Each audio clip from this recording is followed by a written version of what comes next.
every generation comes with their own baggage, Amni. True. That's true. They come with their own baggages. Basically, how humans behave is from 7 to 19, the 12 years, is how your character is molded. 7 to 19. Basically, most of your strengths and weaknesses are acquired during that time. Most of your fears are also created during those times. Lifelong fears, I'm saying. True. Lifelong fears where you find it difficult to overcome. It is created in that stage.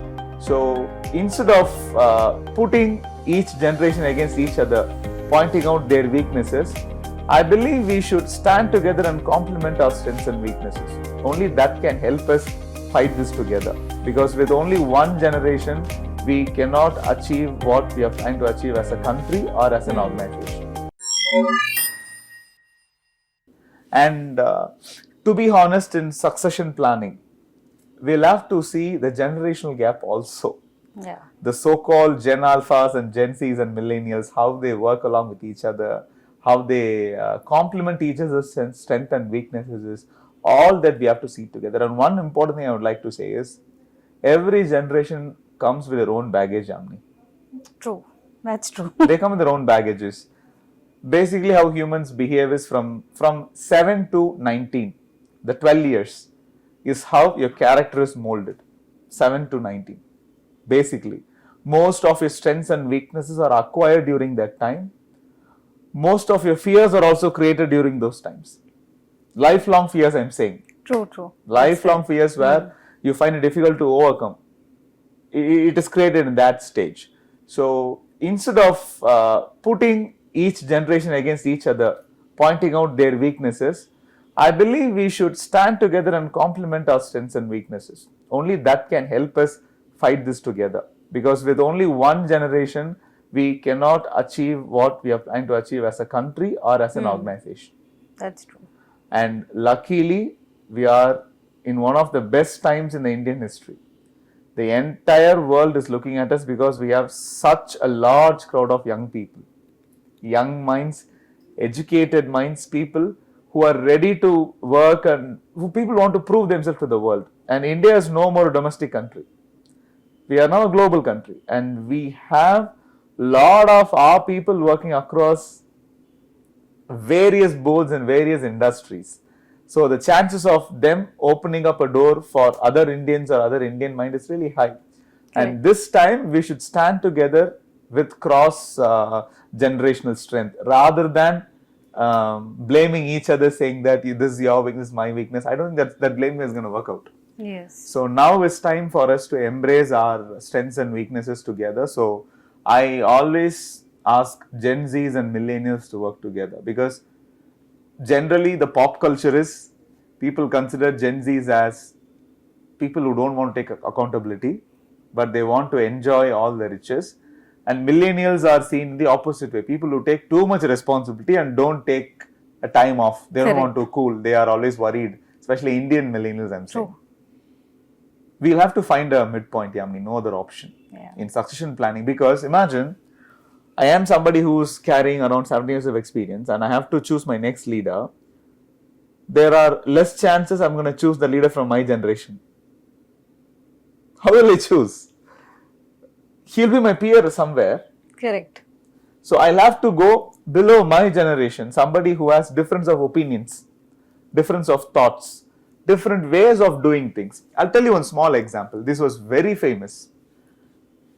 It was told to me once in a seminar. I'm not sure where they got it. There was a millennial and Gen Z. Okay. The boss gave them task. Simple task. Get me 20 A4 sheets. Okay. How many? 20. 20. You know what millennial did? He counted 20. At the same time, he numbered every sheet in the right corner. 1, 2, 3, 4, 5. He took 20 sheets. He came. You know what Gen Z did? They gave empty printouts, 20 sheet. See the thinking in difference. Yes. They just went to the computer. Yeah. They thought, okay, I'm not going to give anything. It's blank. Let me give 20 printouts, because the machine is more precise than me. True. If I count 20, I may miss a paper, but machine will not miss. That's smart work. So that fellow gave a 20 empty printout. 20 sheets came out. He counted 20, but to ensure it is 20, he numbered them 1 to 20. Now both came in front of the boss. How does it sound? So, Sounds interesting, right? yeah, I mean, this is so typical of a millennial to do it. Yes. But you have to see difference here. There are chances where the millennial misspelled a number and brought 19 sheets. 1, 2, 3, 4. He would have missed the number. Right. It's a manual error. At the same time, there are chances where the Gen Z would have missed a sheet. The machine could have skipped a sheet also. Oh, yes, that's also possible. Is it compulsory for the machine to always give you 20 sheets if you give 20 printouts? There are times where it comes less numbers. We see that. There are times where it comes in more numbers also. It puts an extra sheet and pulls it for you. So both of them have their own weaknesses. The millennial may do a manual mistake. The Gen Z may end up having a mistake that is done by a technology or a machine. Now both have to work together. So the millennial will vouch for the manual mistake, so he'll take care of it. And the Gen Z will vouch for the technology. What if they both work together? What would have happened now? Imagine. He worked alone and he worked alone. He took a printout from the machine and he took printout from the he took it as a manual. If they both worked together, they would have just added page number and have taken a printout. Because the millennial would have said, boss, you want to give printout? Okay, I don't trust that machine. Put numbers. So his idea of numbering and the other person's idea of taking printout together will give you more efficient result. The machine will throw you 22 papers. How many numbers will be there? 22. I can reduce 2 paper, give my boss 20 paper. So I am mitigating my manual risk along with the risk of failure from a machine. Just a small example to understand why cross-generational people have to work together. Right.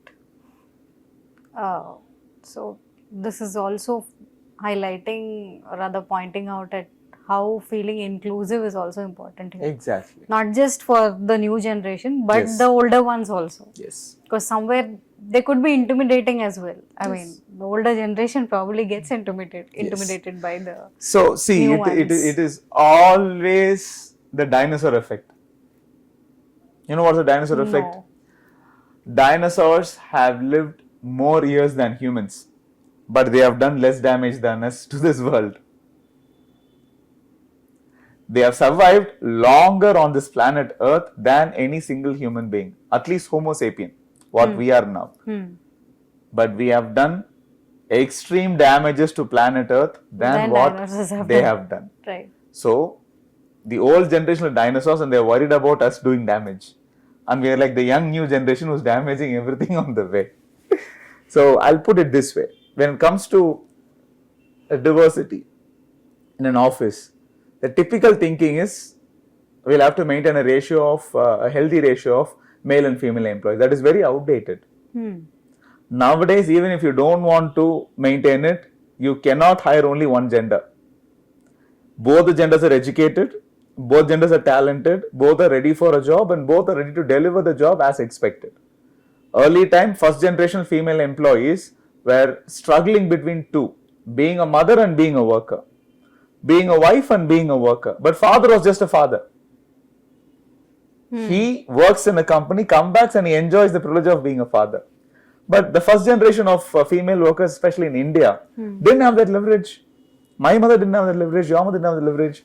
They had to go to work, they had to ensure the mother duties is also done and the work is also done. Now we are in a situation where that line of difference is eradicated probably. Now, pairs or couples or husband and wives work together, they take care of their children together and they do everything together. So, talking about diversity when it comes to female-male ratio is very much outdated, I would say. Now, the diversity is in a different phase, the diversity of age differences. You cannot have one particular set of age crowded in your office, Yamini. That is dangerous actually, because your thought process will be fixed in that particular domain. True. You cannot have all young people also. Again, that's a problem. They come with less experience. And become even more chaotic. They may come with new ideas, but the experiences will help you eradicate mistakes in those ideas. Because the people who come with experience, they always have seen the dark side of the sun. The young always see the bright side of the sun. But both exist. Correct. So when it comes to diversity, I always say, more than gender, nowadays, we need a diverse crowd of people where we also need to have young and old people. Because I see a lot of companies trying to take out older people.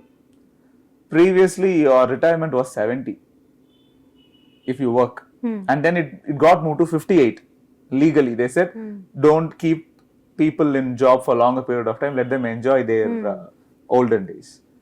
Now, anybody who's 35, they feel insecure to work in an office. Can you trust me? Anybody who's 35, regardless of a designation, they feel insecure working in a company because they think they're replaceable by younger people who are 27, 26. That should not be the case, is what I'm trying to advocate. Okay.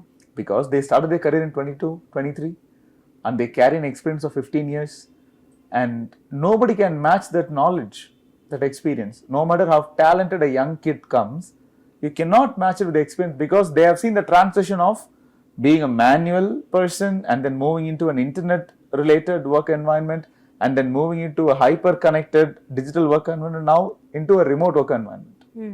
Young kids are really good in ideas, but they also have to understand how to respect these people with a lot of experiences. True. So that's a mutual respect that has to be there in diversity. And another important aspect that we have to see is we should start respecting people's choices on gender as well as on their marital status. I don't mind being vocal on this because Indian society comes with a lot of stigmas, we know that. True. For both the genders, male and female. Being a male or being a female is okay, but there are a lot of scenarios where people find it difficult to manage their marital relationships because of office. Assuming that you have a earning husband who is in a very good position, I cannot deny you a promotion. Assuming that you are a female, I cannot deny you a critical role, thinking that you may give importance to family, you may not give importance to job. If it's a male, I can be assured that, okay, he will be 24/7 available in call. If it's a female, it's difficult, she may not pick up. All these assumptions, a lot of stigmas, that has to be brought down. I'll tell you why. Unless and until it is brought down, as a society, you cannot surpass what the West has already done. The West have crossed that stigma and they're able to run the forefront of technology before us. If we don't cross it, if we still try to stick to a lot of social stigmas and try to bring it into the workplace, it will not help as an organization or as a country to move to the next stage. Imagine a girl saying, I'm going to go to a job, how it will be in 1950s. A female in India saying, I'm going to job today. People would have said, where are you going? The first question is, who is offering you a job? That's the first question. People cannot even imagine somebody offers female a job. It was the job. It was the scenario in 50s, 60s, 70s. Okay, are you a teacher or a nurse? That's the question. That's the two jobs available to you. You should be a teacher profile that they or a think nurse. for women. Correct. Then became bank officers, famous probationary officers. Then slowly it became government job. But now the question is, who is offering the job has vanished away. The question has changed, and the question has changed. Now the question is, okay, when will you get married? Are you okay? So how many kids are you planning for? So the questions change, but the questioning never stops. The mindset still remains the same. Yeah. So we should try to put a full stop to that when it comes to workplace, to understand that unless and until you give somebody an opportunity, you cannot know what they can perform. Right. So you please give it to them, include everybody, and especially please include mothers. I'm worried a lot about it in today's society. Mothers are the most isolated people in an office scenario. It's a silent isolation, trust me. Especially mothers whose kids are 2 years, 3 years, 4 years. When it comes to important task, everybody knows, no, she's got a kid, the kid is 2 years, let us not disturb her. When she is interested, she says, boss, give me, I want to do, she is not given it. It is good in one way because you're trying to help that mother to spend more time with the baby. But the question is, what if the mother has a very supportive family? She still wants to perform. Why are we ready to give it to them? We are not. But it is given to a man regardless of his marital status, his children's age. So new mothers are isolated a lot in companies and they are given tasks which are not critical or which are not up to her talent. It is given like, okay, this is the least risky job, let's give it to the parent. So if anything goes wrong also, we can manage it. Please don't give critical tasks to ladies who are like have kids less than 5 years. What will happen is over a period of time, those ladies will start thinking, because since I do coaching, they start thinking that, okay, then I should take a career break probably. People won't give me or won't allow me in a critical job, so why don't we take career break? We are unnecessarily stopping somebody's career. Right. We should give, if somebody wants to work 24/7, if somebody wants to contribute to a company, why are we stopping them? Let her grow, fine, it's okay. At the same time, you are forcing men to work more critical roles, where there are participants who come to coaching and say, sir, I don't want critical tasks. People expect me to do because I'm the only man in the team. There's a team of 5 people, 4 female, 1 male. The critical task goes to the male, saying that you are available 24/7 over the call. But there are 2 females who are saying, no, I am ready 24/7. The manager is not ready to trust. Okay. So stop looking at gender or marital status when you assign tasks, criticality. Just look at the people's interest. So now that you've covered the diversity and inclusion part also, the most important question of this segment is, how do you see the future of L&D? What are the trends that you see, that will take up or take over this entire department? There are 2 directions in which L&D may go. I'm not sure which one it's going to take because only time can answer that. There are 2 directions. One, AI and L&D, where you will have a personalized AI personnel who is going to train you, who is going to be with you as a coach and mentor. It may sound really shocking, but yes, it is on the way. I'll put it this way. Let's say Abinash is a trainer. What Abinash can do to you during these 8 hours, that AI trainer can do to you 24 hours a day. So the restriction of a trainer physically available for your training is gonna vanish away from training fraternity. So once you create AI training models, basically like Siri or Alexa, they are just helping you now with Google searches or answers. Slowly we get into models, speech models or generative models, where they talk and discuss with you on training topics. They help you solve your problems. They give you examples. They interact with you. They'll have conversation with you. So it will be more like teaching with a one-on-one teaching with an AI personnel. So that is one direction it may go. That is my understanding, my expectation. But how impactful would that be? Because with the human, that's a different connect that we have. I mean, a rapport is built and things like that. So it will be initially inducted into smaller topics. Let's say learn English. Now there are a lot of AI tools to learn English, right? You can talk to an AI bot. It will help you correct your grammar mistakes. It will keep talking to you, and until you become really good, you can keep speaking to the bot. So I'm not saying it's going to happen overnight, but that is one direction where training will definitely go.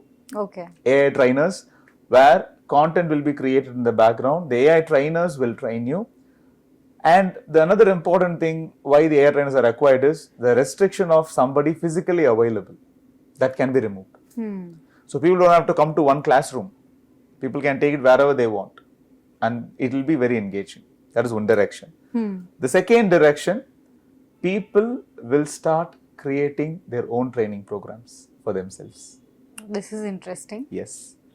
So L&D will become more of a repository department, where we create, let's say we have around 178 skills in the skill matrix of an organization.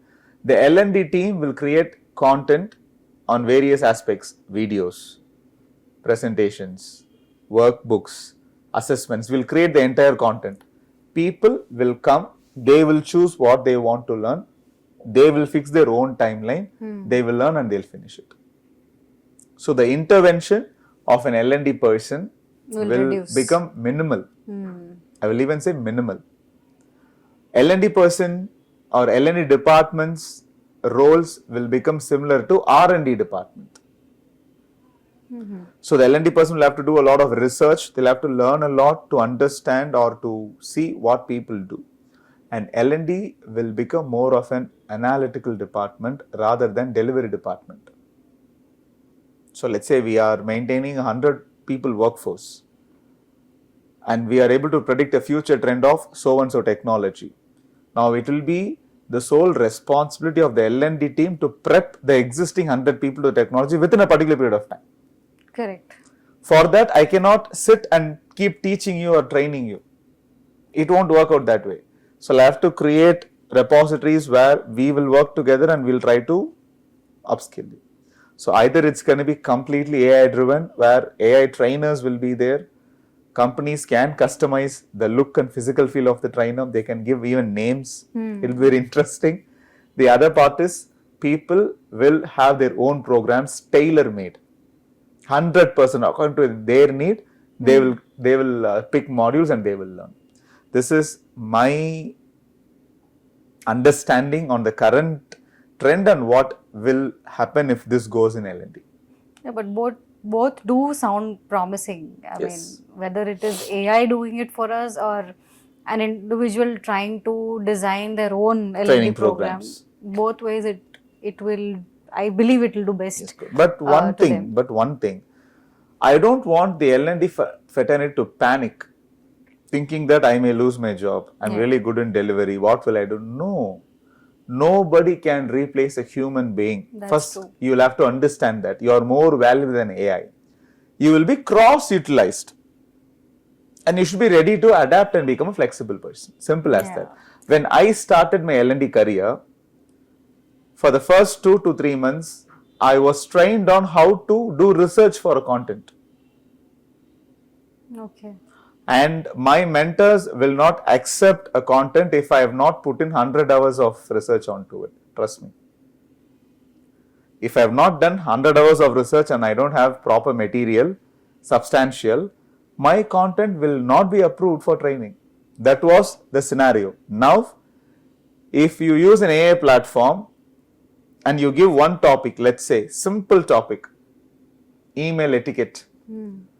In 15 seconds, it can throw you a 15 slide PPT, which a training person can deliver in half a day. Look at my 100 hours and it has come down to a fraction of 15 seconds. Right. That's phenomenal. But I'm not afraid of it. Yeah. And I should not be afraid of it. Like you told us earlier, the disruptive technologies, you got to work along with them and not because isolate. The experience I carry, the technology will never have. I need to have confidence in my experience first.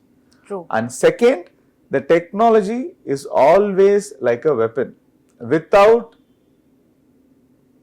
a sniper, the gun is just a gun lying there down. Somebody should pull the trigger. Somebody should aim. Then it becomes a deadly weapon. Nobody is afraid of a gun inside a drawer. People are afraid of gun in people's hands. AI is like a weapon. Don't be afraid of the weapon. Learn how to use it. Right. Work along with it. Train along with it. So people should understand, especially L&D personnel, because I see a lot of budding L&D trainers or delivery people. They say, sir, I don't think we don't have a future in L&D. AI is going to take off everything. It's going to teach in classroom. It's going to talk to people, converse with people. What are we going to do? I say, you do better things. Better things means better things in L&D are there other than this. Yeah, this again goes back to the point where you start working on something which you want to become good at. Yes. You do better things in L&D, Baba. Right. You try to learn better things. You try to become an instructional designer. You try to take the next stage, next step into it. The only thing I would like to always urge to anybody, since I'm from L&D, is The moment you stop learning, you become redundant. Trust me. You should not stop learning. If you think I've learned a skill, with this skill I'll finish my life, my career, you're wrong. It is not going to work that way going forward. It may have worked in the past. Yeah, although the career will be finished. Yes, No career will be doubt finished. about it. Yes. So be open to learn new things. Be happy when you learn. Understand learning, and nobody will say no to somebody who's adaptive. No company simply wants to send you out. Trust me. So try to learn along with it. Don't get panicked because of this new AI introduction or the new technology that is coming into L&D. Harness it. Yes. Work along with it. Improve your skills along with it. There is always a space for human beings anywhere and everywhere. I'd like to finish this with one example. You remember, I think in the 80s, 85s or 90s, when they introduced personal computers into the bank, there was strikes happening all over India, especially by stenographs and typing clerks, because they thought this machine is going to replace my job. I'm going to do. Government simply did one thing. I'll train you in the system. You now use the system, and that created a lot of new jobs in banks. Remember that. Yeah. It didn't take away your job. Government trained you. You got accompanied to how to work a computer, how to work a Word and Excel. More jobs became prevalent. Now imagine, without MS Office or without computer, the jobs we do will never exist. More people are employed. Technology came in. But if you still want to do manual labor, who can help you? Nobody can. So you should be ready to adapt. You should be ready to change. Work along with technology. Learn more things. And as I said, understand what you're good at. True. And do it. These are I think, the trends that may happen in L&D in the next 10 years. Yes, so I think Abinash has given us a lot of takeaways with not just highlighting how L&D works and what are the improvements that can happen at an organizational level and also at an individual level. And this is like an important message to a lot of people, because when Abinash just pointed out how AI will, probably be or become an L&D personnel. So that is something that people need not be scared of, and just work along with the technology, and maybe that will help boost your confidence, and maybe you would come up with a lot of ideas. And I think that's the best thing that anybody could do for themselves and also for peers around them. So whether you're working in organization or you are doing something on your own, you're building something on your own, leverage technology for your own benefit, rather than, like he said, don't see it as a weapon that may damage you, but see it as a weapon that works in your favor. So I think that's quite an interesting point that you mentioned. And never stop learning, because nobody wants to be labeled irrelevant in today's super fast growing world. Each one has their own uniqueness, each one has got their own skill and talent, and I'm sure there will be clarity very soon to a lot of people and how to go about it. So it's never too late to learn a new skill and pick up technology. So I think, Abinash, we've had like extensive discussion on various areas of L&D, and like you pointed out, the trends both are beneficial, but let's see how it goes and how we incorporate that in our coming future. So thank you, everyone. This is the final episode of L&D series, and I hope that you all could get really interesting takeaway points from our episodes, and it informed you all. It was quite educative in a lot of sense. So I personally have learnt a lot, and I personally got a fresh perspective from Abinash from the topics that we discussed. So let's meet in a new season very soon, and we will have some more guests coming up and sharing their expert areas and discussing a lot more insightful content here at the Thought Feed. Thank you so much.